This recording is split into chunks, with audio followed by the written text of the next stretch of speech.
নমস্কার বন্ধুরা, বিবাহ কালেকশনের তরফ থেকে আমি সঞ্চারী নিয়ে এসেছি আরও একটি নতুন কালেকশন।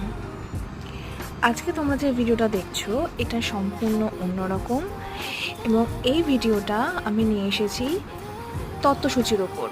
এতদিন তোমরা তত্ত্বসূচি দেখে এসেছো হয়তো কুলোর মধ্যে অথবা মাটির থালায়, কিন্তু এই তত্ত্বসূচিটা আমি সম্পূর্ণ নতুনভাবে নিয়ে এসেছি গাছকৌটোর ওপর। গাছকৌটোর মধ্যে তত্ত্বসূচি এইটা একদমই আনকমন একটা ইভেন কনসেপ্ট। এখনও অবধি এইটা প্রচলন হয়নি, তাই তোমাদের জন্য আমি এই নতুন গাছকৌটোর ওপর তত্ত্বসূচিটা নিয়ে এসেছি। দেখো কেমন লাগলো অবশ্যই জানিও, তোমাদের ফিডব্যাকের অপেক্ষায় রইলাম।